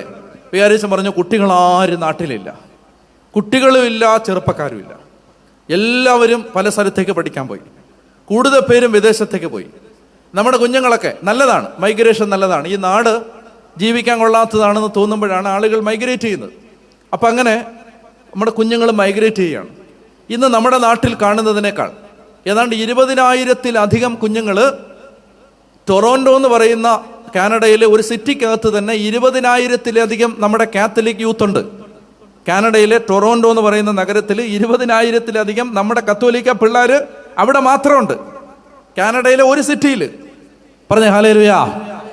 ഞാൻ ചോദിക്കാണ് നിങ്ങളോട്, ഒരു വിദേശ രാജ്യത്തേക്ക്, ഒരു അന്യനാട്ടിലേക്ക്, നമ്മൾ ദൈവത്തെക്കുറിച്ച് അറിഞ്ഞിട്ടുള്ള നമ്മുടെ അവബോധങ്ങൾ ഇല്ലാത്ത ഒരു ജനതയുടെ നാട്ടിലേക്ക് നിങ്ങളുടെ മക്കളെ അയക്കുമ്പോൾ നിങ്ങൾ അവരെ എങ്ങനെയാണ് പ്രിപ്പയർ ചെയ്ത് അയച്ചത്? എങ്ങനെയാണ് ഈ ജനത്തെ ഈ തലമുറ സഭ ചിന്തിക്കേണ്ട വളരെ പ്രധാനപ്പെട്ട ഒരു ഘടകമാണിത്. മൈഗ്രേഷൻ പെരുകുമ്പോൾ ഈ പോയ പിള്ളേരെ നമ്മൾ എന്ത് പറഞ്ഞാണ് പറഞ്ഞു വിട്ടത്? എന്താണ് പഠിപ്പിച്ചത്? മോശയ്ക്കറിയാം, ഈ ജനത അവിടെ ചെന്ന് നശിക്കാതിരിക്കണമെങ്കിൽ ഈ ജനതയെ കാറ്റക്കിസം പഠിപ്പിക്കണം, തങ്ങളുടെ ദൈവത്തെക്കുറിച്ച് പഠിപ്പിക്കണം, തങ്ങളുടെ ദൈവം ആരാണെന്ന് പഠിപ്പിക്കണം, തങ്ങളുടെ രക്ഷാകര കഥ പഠിപ്പിക്കണം, തങ്ങളുടെ രക്ഷയുടെ സ്റ്റോറി അവർക്ക് പറഞ്ഞു കൊടുക്കണം. പറഞ്ഞേ ഹല്ലേലൂയാ. പറഞ്ഞേ ഹല്ലേലൂയാ. ഹല്ലേലൂയാ. ഇപ്പം ഞാൻ ബൈബിൾ വായനയുടെ 365 ദിവസം കൊണ്ട് ബൈബിൾ വായിച്ച് പൂർത്തിയാക്കുന്ന ഒരു സംരംഭത്തിൻ്റെ ഭാഗമായിട്ടുണ്ട്. എന്തിനെന്നറിയാമോ? അതിൻ്റെ അടി കിടക്കുന്നൊരു കാര്യം ഞാൻ പറഞ്ഞിട്ടില്ല. ഞാൻ പറയാം എന്തുകൊണ്ടാണ് ചെയ്യുന്നതെന്നറിയാമോ? അതായത് ഈ നമ്മളത് പറയുമ്പോൾ പല ആളുകളും ഞാൻ പറയുന്നത് കേട്ട് തെറ്റിദ്ധരിച്ചു. എന്താണ്? ഞാൻ പറയും, ഈ ദൈവം മനുഷ്യൻ്റെ രക്ഷയ്ക്ക് വേണ്ടി ഒരുക്കിയ ഈ കഥ. അപ്പോൾ എന്നോട് ആളുകൾ ചോദിച്ചു, ഇത് കഥയാണോ? ഇത് കഥയാണോ? ഇത് സംഭവമല്ലേ? കഥയെന്ന് പറഞ്ഞാൽ നാരേറ്റീവ്. നാരേറ്റീവ് അതിനെന്താ മലയാളം പറയണ്ട? ഒരു നാരേറ്റീവാണ് നമ്മളെ നയിക്കുന്നത്. ഞാൻ നിങ്ങളോട് പറഞ്ഞില്ലേ, ആണും കല്യാണം കഴിച്ചാൽ എന്ത് എന്ന ചോദ്യം വരുന്നത് തലയ്ക്കകത്ത് കിടക്കുന്ന ഒരു കഥയിൽ നിന്നാണ്, ഒരു നരേറ്റീവിൽ നിന്നാണ്, ഒരു ചിന്താബോധത്തിൽ നിന്നാണ്, ഒരു പെർസ്പെക്റ്റീവിൽ നിന്നാണ്, ഒരു വാല്യൂ സിസ്റ്റത്തിൽ നിന്നാണ്, ഒരു ചിന്താഗതിയിൽ നിന്നാണ്. ആണും കല്യാണം കഴിക്കാൻ പാടില്ല, പെണ്ണും കല്യാണം കഴിക്കാൻ പാടില്ല, ആണും പെണ്ണും തമ്മിലാണ് കല്യാണം എന്ന കാഴ്ചപ്പാട് വരണമെങ്കിൽ അതിൻ്റെ പിന്നിൽ ഒരു സ്റ്റോറി തലയിലുണ്ടാവണം, ഒരു നരേറ്റീവ് ഉണ്ടാവണം. ദൈവത്തിൻ്റെ സ്റ്റോറി തലയിലുള്ളവനെ അങ്ങനെ പറയാൻ പറ്റൂ, ആണും പെണ്ണും തമ്മിലാണ് കല്യാണം. പറഞ്ഞേ ഹല്ലേലൂയാ. അപ്പൊ ഇന്ന് ഈ ലോകത്തിന്റെ നരേറ്റീവുകൾ വേറെയാണ്, മീഡിയ പ്രസന്റ് ചെയ്യുന്ന നരേറ്റീവ് വേറെയാണ്, സൈബർ ലോകം പ്രസന്റ് ചെയ്യുന്ന നരേറ്റീവ് വേറെയാണ്, സിനിമ പ്രസന്റ് ചെയ്യുന്ന നരേറ്റീവ് വേറെയാണ്. അല്ലേ? സിനിമയെ പ്രസന്റ് ചെയ്യും, എന്താണ്? ആണും തമ്മിലുള്ള ഹോമോസെക്ഷുവാലിറ്റിയെ പ്രകീർത്തിക്കുന്ന ആ സിനിമകൾ മുഖ്യധാരാ സിനിമയിൽ നമ്മുടെ വലിയ സെലിബ്രിറ്റികൾ തന്നെ അഭിനയിക്കുന്നുണ്ട്. അത് വേറൊരു നറേറ്റീവാണ്. അത് തെറ്റല്ല, അങ്ങനെയൊക്കെ സംഭവിക്കാം, അത് ശരിയാണ് എന്ന പ്രതീതി ജനിപ്പിക്കുന്ന വിവരണങ്ങൾ ഈ സമൂഹത്തിൽ നിലനിൽക്കുമ്പോൾ നമ്മുടെ കുഞ്ഞുങ്ങളെ എങ്ങനെയാണ് നമ്മൾ ഈ പിശാചിൻ്റെ ആ തുറന്നു പിടിച്ച വന്യമായ വായ്ക്കകത്ത് അകപ്പെടാതെ പിടിച്ചു നിർത്തുന്നത്? നമ്മൾ നമ്മുടെ കഥ കഥ എന്ന് പറഞ്ഞാൽ ബാലരമയിലെ കഥയല്ല. നിങ്ങൾക്ക് മനസ്സിലാവുന്നുണ്ടോ? നമ്മുടെ കഥ, നമുക്കൊരു സ്റ്റോറി ഉണ്ട്. V have A story, V have A narrative. ദൈവം നമ്മളോട് പറഞ്ഞ ഒരു രക്ഷാകര സംഭവം. ദൈവം ആരാണ്? മനുഷ്യനാരാണ്? മനുഷ്യൻ എങ്ങനെ ജീവിക്കണം? മനുഷ്യനെ ദൈവം എങ്ങനെയാണ് രക്ഷിക്കുന്നത്? It's A story. കഥയല്ല, സങ്കല്പമല്ല, ഒരു നറേറ്റീവ്. ഈ നറേറ്റീവ് നമ്മുടെ തലമുറയെ പഠിപ്പിച്ചില്ലെങ്കിൽ, ഇതവരെ പഠിപ്പിച്ചില്ലെങ്കിൽ ലോകം പറയുന്ന നരേറ്റീവുകൾ അവർ തലയിലെടുത്ത് വെക്കും. പറഞ്ഞ ഹല്ലേലൂയാ.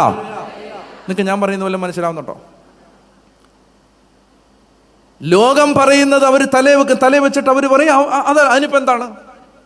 വ്യത്യസ്ത മതത്തിൽപ്പെട്ട രണ്ടുപേര് തമ്മിൽ കല്യാണം കഴിച്ചാൽ ഇപ്പൊ എന്താണ്? നമ്മൾ വേറൊരു മതത്തിൽപ്പെട്ട ആളെ കല്യാണം കഴിച്ച് ആ മതത്തിലൂടെ പോയാൽ എല്ലാവരും മനുഷ്യരല്ലേ?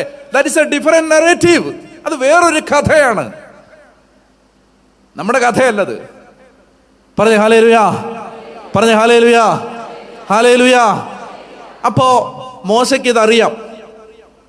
ഈ കാനാൻ ദേശം എന്ന് പറയുന്നത് ബാൽ എന്ന് പറയുന്ന ഒരു ദേവൻ, അഷേര എന്ന് പറയുന്ന ഒരു ദേവത, മൊളേക്ക് എന്ന് പറയുന്ന വേറൊരു ദേവൻ, ഇവരെയൊക്കെ ആരാധിച്ചിരുന്ന കാനാൻ ദേശം. ഈ മൊളേക്ക് എന്ന് പറയുന്നത് ഈ ദേവൻ ഇങ്ങനെ ഒരു പ്രതിമയുണ്ട്, വലിയ പ്രതിമ, ബെൻഹിന്നോം താഴ്വരയിൽ മൊളേക്കിന്റെ പ്രതിമ. ആ പ്രതിമ ഇങ്ങനെയാണ് നിൽക്കുന്നത്. അതിന്റെ പോസ്റ്റർ ഇങ്ങനെയാണ്, കാണുന്നുണ്ടോ? ഇങ്ങനെ നിൽക്കുകയാണ് മൊളേക്കിന്റെ രണ്ട് കൈയും നല്ല വലിപ്പമുള്ളതാണ്. ആ രണ്ട് കൈയും ഇങ്ങനെ ചേർന്നിരിക്കുന്നു.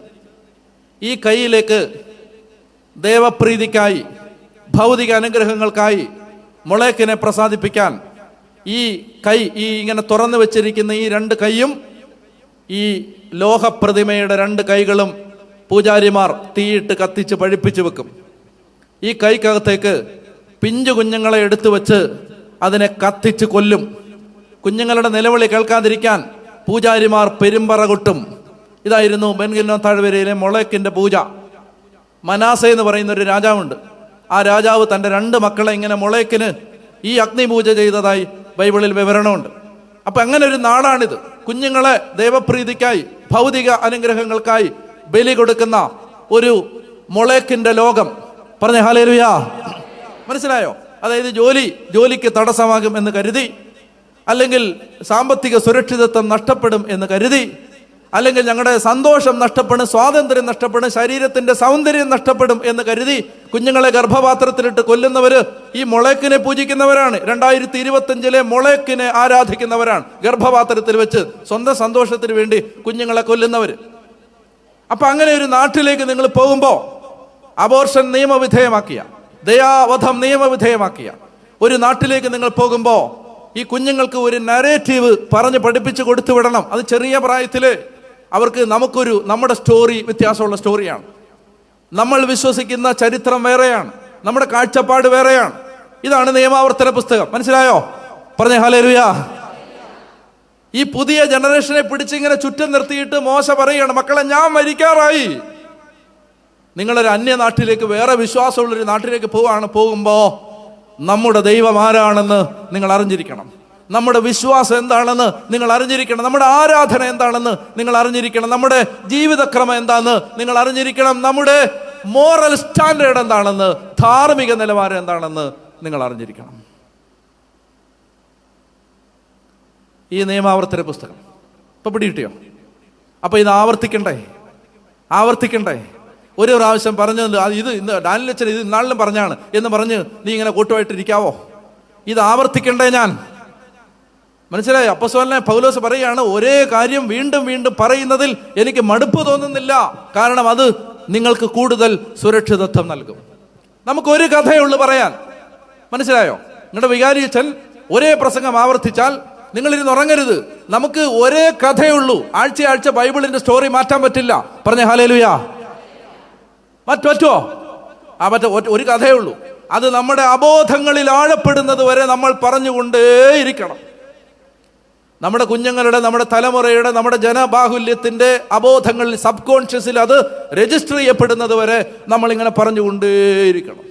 This is our story. ഇതാണ് ഞങ്ങളുടെ കഥ, ഇതാണ് ഞങ്ങൾ വിശ്വസിക്കുന്നത്, ഇതാണ് ഞങ്ങളുടെ ദൈവബോധം, ഇതാണ് ഞങ്ങളുടെ ദൈവം, ഇതാണ് ഞങ്ങളുടെ ധാർമ്മികത, ഇതാണ് ഞങ്ങളുടെ കാഴ്ചപ്പാട്, ഇതാണ് വിവാഹത്തെക്കുറിച്ച് ഞങ്ങളുടെ സങ്കല്പം. പറഞ്ഞേ ഹല്ലേലൂയാ. ഇത് പഠിപ്പിക്കാത്തത് കൊണ്ടും ഇത് ആഴത്തിൽ വേരുറപ്പിച്ച് കൊടുക്കാത്തത് കൊണ്ടുമാണ് നമ്മുടെ തലമുറ എന്ത് ചെയ്തത്? വേറെ കഥകൾ വെട്ടി വിഴുങ്ങിയത്. And they believe in a totally separate, different story which is so antagonically against the story which we believe. നമ്മൾ വിശ്വസിക്കുന്ന ആ ദൈവിക കഥയുമായി പുലബന്ധം പോലുമില്ലാത്ത മറ്റ് പല കഥകളും നമ്മുടെ കുഞ്ഞുങ്ങൾ അപ്പാടെ വെട്ടി വിഴുങ്ങി വിശ്വസിച്ച് സത്യമായി കരുതി ജീവിച്ചു കൊണ്ടിരിക്കുന്നു. അതുകൊണ്ടാണ് ഞാൻ നിങ്ങളോട് പറയുന്നത്, പ്രബോധനങ്ങൾ ഉണ്ടാവണം, പഠിപ്പിച്ചുകൊണ്ടേയിരിക്കണം. ആയിരക്കണക്കിന് ആളുകൾ ഈ കാര്യങ്ങൾ പഠിപ്പിക്കാൻ എഴുന്നേൽക്കണം, പറഞ്ഞു കൊടുക്കണം. ഒരേ കാര്യങ്ങൾ ഭഗവത്ഗീതയിലെയും ഖുറാനിലെയും കഥകൾ പറയാനല്ല പ്രസംഗപീഠങ്ങൾ. ആ പ്രസംഗപീഠങ്ങൾ ദൈവവചനം പറയാനുള്ളതാണ്. സിസ്റ്റേഴ്സ് പറയേണ്ടത് ലോകത്തിലെ വിഷയങ്ങളല്ല, വചനത്തിലെ കാര്യങ്ങളാണ്. അച്ഛന്മാർ പറയേണ്ടത് ആ കാര്യങ്ങളാണ്. കുടുംബങ്ങൾ പറയേണ്ടത് അതാണ്. കാറ്റഗിസം ക്ലാസ്സുകളിൽ പറയപ്പെടേണ്ടത് അതാണ്. പള്ളികളിൽ ചർച്ച ചെയ്യപ്പെടേണ്ടത് അതാണ്. നമ്മൾ ദൈവഭക്തർ ഒരുമിച്ച് കൂടുന്ന ഇടങ്ങളിൽ നമ്മുടെ സംസാരം we speak about our story. ഇത് പറഞ്ഞുകൊണ്ടിരിക്കണം. നമുക്ക് ഫേസ്ബുക്കിലെ സ്റ്റോറികളോട് ആഭിമുഖ്യമില്ല, നമുക്ക് സൈബർ ലോകത്തെ കഥകളോട് ആഭിമുഖ്യമില്ല, നമുക്ക് ഇൻസ്റ്റഗ്രാം റീൽസുകളല്ല നമുക്ക് പറയാം. We have a unique story to tell, to share to the world. ഈ ലോകത്തോട് വിളിച്ചു പറയാൻ അനന്യവും അതുല്യവുമായ ഒരു കഥയുണ്ട് നമുക്ക്. അതറിയണ്ടേ, വായിച്ചു പഠിക്കണ്ടേ. നിയമാവർത്തനത്തിൽ അങ്ങനെ ഈ കഴിഞ്ഞുപോയ കാലങ്ങളിൽ ദൈവം തങ്ങളെ വഴി നടത്തിയ ജീവിതങ്ങളെ വഴി നടത്തിയ കാര്യങ്ങൾ പറയുമ്പോൾ മോശ പറയുന്ന ഒരു കാര്യം സൂചിപ്പിക്കാനാണ് ഇത്രയും പശ്ചാത്തലം പറഞ്ഞത്. ഒരു കാര്യം, അത് നമുക്ക് അബ്രഹാമിലേക്ക് പോകാൻ വേണം. അതുകൊണ്ട് നമുക്കത് വായിക്കാം. നിയമാവർത്തന പുസ്തകം 8-ാം അധ്യായം 1 മുതലുള്ള വാക്യങ്ങൾ. നിയമാവർത്തന പുസ്തകം 8-ാം അധ്യായം 1 മുതലുള്ള വാക്യങ്ങൾ വായിക്കാം. നിങ്ങൾ ജീവിച്ചിരിക്കുന്നതിനും എണ്ണത്തിൽ വർദ്ധിക്കുന്നതിനും കർത്താവ് നിങ്ങളുടെ പിതാക്കന്മാർക്ക് നൽകുമെന്ന് ശപഥം ചെയ്തിട്ടുള്ള ദേശത്ത് പ്രവേശിച്ച് അത് അവകാശപ്പെടുത്തുന്നതിനും ഞാൻ ഇന്ന് നിങ്ങളോട് കൽപ്പിക്കുന്ന പ്രമാണങ്ങളെല്ലാം അനുസരിക്കാൻ ശ്രദ്ധാലുക്കളായിരിക്കണം. അടുത്ത വാക്യം, നിങ്ങളുടെ ദൈവമായ കർത്താവ്. വളരെ ശ്രദ്ധിച്ച് വായിക്കുക, ചില വാക്കുകൾ അതിൽ നമുക്ക് ആവശ്യമുണ്ട്. നിങ്ങളെ എളിമപ്പെടുത്തുകയും നിങ്ങളെ എളിമപ്പെടുത്താനും തൻ്റെ കൽപ്പനകൾ അനുസരിക്കുമോ എന്ന് അറിയാൻ നിങ്ങളെ പരീക്ഷിച്ച് നിങ്ങളുടെ ഹൃദയവിചാരങ്ങൾ മനസ്സിലാക്കാനും വേണ്ടി ഈ 40 സംവത്സരം മരുഭൂമിയിലൂടെ നിങ്ങളെ നയിച്ച വഴിയെല്ലാം നിങ്ങൾ ഓർക്കണം. അടുത്ത വാക്യം, അവിടുന്ന് നിങ്ങളെ എളിമപ്പെടുത്തുകയും വിശപ്പറിയാൻ വിടുകയും നിങ്ങൾക്കും നിങ്ങളുടെ പിതാക്കന്മാർക്കും അപരിചിതമായിരുന്ന മന്ന കൊണ്ട് നിങ്ങളെ സംതൃപ്തരാക്കുകയും ചെയ്തത് അപ്പം കൊണ്ട് മാത്രമല്ല, കർത്താവിൻ്റെ നാവിൽ നിന്ന് പുറപ്പെടുന്ന ഓരോ വാക്കുകൊണ്ടുമാണ് മനുഷ്യൻ ജീവിക്കുന്നതെന്ന് നിങ്ങൾക്ക് മനസ്സിലാക്കി തരാൻ വേണ്ടിയാണ്. ഈ 40 സംവത്സരം നിങ്ങളുടെ വസ്ത്രങ്ങൾ പഴകി കീറിപ്പോവുകയോ കാലുകൾ വീങ്ങുകയോ ചെയ്തില്ല.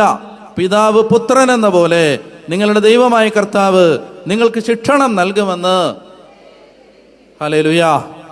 അതായത് മരുഭൂമിയിലൂടെ, എന്നെ ശ്രദ്ധിക്കുക, അബ്രഹാമിൻ്റെ ജീവിതത്തിലേക്ക് നമ്മൾ കടക്കുമ്പോൾ അബ്രഹാമിൻ്റെ ജീവിതത്തെ മനസ്സിലാക്കാനുള്ള ഒരു കണ്ണാടി ഞാൻ നിങ്ങൾക്ക് നേരെ തിരിച്ചു പിടിക്കുകയാണ് ഈ വാക്യത്തിലൂടെ. അതായത് ദൈവം ഈ ജനതയെ 40 വർഷം, പ്രത്യേകിച്ച് കഴിഞ്ഞ തലമുറ നശിച്ചു പോയിട്ട് ഈ കുഞ്ഞുങ്ങളെ ഈ മരുഭൂമിയിലൂടെ ഈ വർഷങ്ങളൊക്കെ നടത്തിയത് എന്തിനാണെന്ന് മക്കളെ ഇപ്പോൾ പ്രായപൂർത്തിയായി നിങ്ങൾക്കറിയാമോ? മോശ ചോദിക്കുകയാണ്, മരുഭൂമിയിലൂടെ നിങ്ങളെ നടത്തിയത് എന്തിനാണ്? 3 കാര്യങ്ങൾ ഈ വാക്യത്തിൽ നിന്ന് മനസ്സിലാക്കാൻ കഴിയും. 3 കാര്യങ്ങൾ നിങ്ങളിൽ ഉണ്ടാവാനാണ് മരുഭൂമിയിലൂടെ ദൈവം നിങ്ങളെ നടത്തിയത്.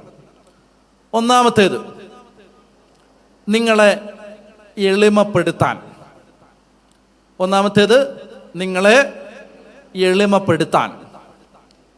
രണ്ടാമത്തേത്, നിങ്ങൾ മറ്റൊന്നിലും ആശ്രയിക്കാതെ സമ്പൂർണമായി യഹോവയെ മാത്രം ആശ്രയിക്കാൻ. നിങ്ങളുടെ വസ്ത്രം പഴകി കീറുകയോ കാലുകൾ വീങ്ങുകയോ ഒന്നും ചെയ്തില്ല. നിങ്ങൾ അപ്പം കൊണ്ട് മാത്രമല്ല ദൈവത്തിൻ്റെ വചനം കൊണ്ടാണ് ജീവിക്കുന്നതെന്ന് നിങ്ങൾ മനസ്സിലാക്കാൻ. എന്ന് പറഞ്ഞാൽ സമ്പൂർണമായ ആശ്രയബോധം ദൈവത്തോട് നിങ്ങൾക്ക് ഉണ്ടാവാൻ. മറ്റൊന്നിലും ആശ്രയിക്കാതെ നിങ്ങൾ ദൈവത്തിൽ മാത്രം ആശ്രയിക്കുന്നവരായി മാറാൻ. ഒന്ന്, നിങ്ങളെ എളിമപ്പെടുത്താൻ. രണ്ട്, നിങ്ങൾ സമ്പൂർണമായി ദൈവത്തെ മാത്രം ആശ്രയിക്കുന്നവരായി മാറാൻ. മൂന്ന്, നിങ്ങൾ അനുസരണം പഠിക്കാൻ. അല്ലെങ്കിൽ പുതിയ നിയമത്തിന്റെ ഭാഷയിൽ പറഞ്ഞാൽ നിങ്ങളെ വിശുദ്ധരാക്കാൻ. മൂന്ന് കാര്യങ്ങൾ, മൂന്ന് വാക്ക് ഞാൻ പറയുകയാണ്. ഒന്ന്, എളിമ. രണ്ട്, ആശ്രയത്വം. മൂന്ന്, വിശുദ്ധി അഥവാ അനുസരണം. ഈ മൂന്ന് വാക്കുകൾ പഠിച്ചാൽ നിങ്ങൾക്ക് വലിയ ഒരു ആത്മീയ ലോകം തുറക്കപ്പെടും. ഈ മൂന്ന് വാക്ക് പഠിച്ചാൽ മതി. എന്തൊക്കെയാണ് ഈ മൂന്ന് വാക്കിനകത്ത്? ഡാനിയലിന്റെ ജീവിതമുണ്ട്, തെയോഡോഷ്യസ് പിതാവിന്റെ ജീവിതമുണ്ട്, നിങ്ങളുടെ ജീവിതമുണ്ട്.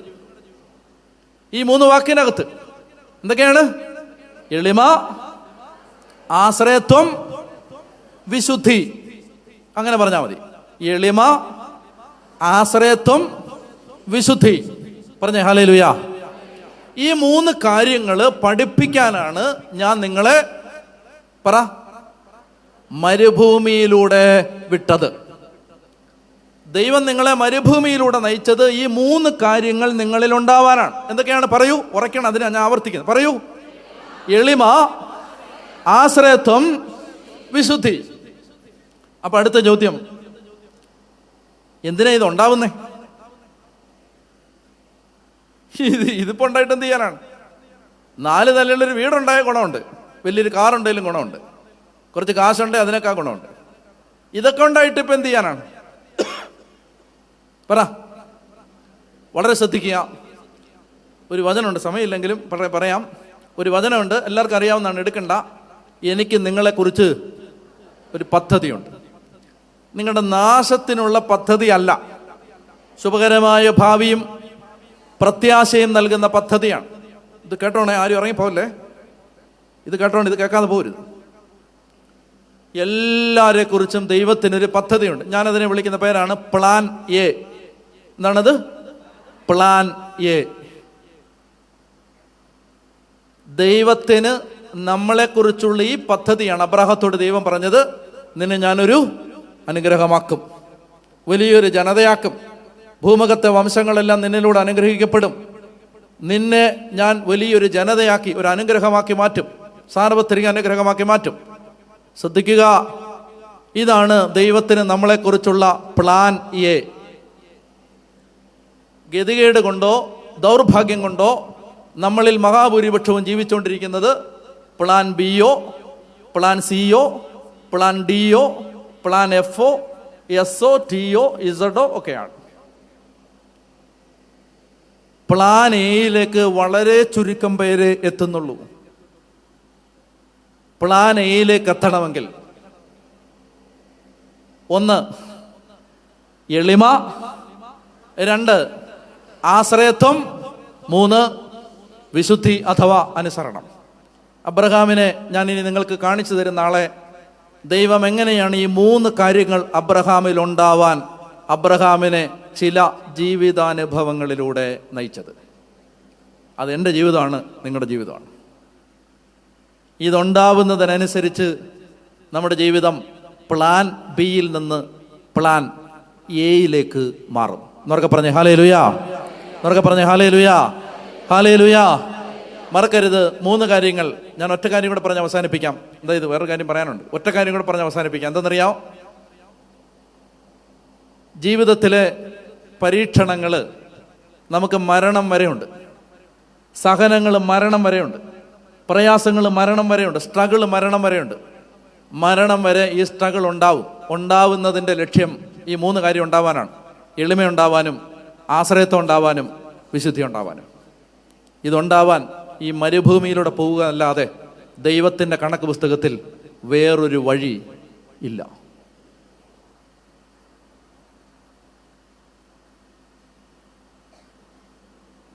എളിമയുണ്ടായാൽ, ആശ്രയത്വം എനിക്കിഷ്ടപ്പെട്ട വാക്ക് ട്രസ്റ്റാണ്. Trust, humility, trust and holiness. ഈ 3 കാര്യങ്ങളുണ്ടായാൽ ദൈവത്തിൻ്റെ പ്ലാൻ എയിലേക്ക് ഒരു വ്യക്തി എത്തും, ഒരു കുടുംബം എത്തും, ഒരു സഭ എത്തും. പറഞ്ഞ ഹല്ലേലൂയ, പറഞ്ഞ ഹല്ലേലൂയ, ഹല്ലേലൂയ, ഹല്ലേലൂയ, ഹല്ലേലൂയ. പ്രിയപ്പെട്ടവരെ, അത് ഒന്ന് എഴുന്നേറ്റ് നിൽക്കാം.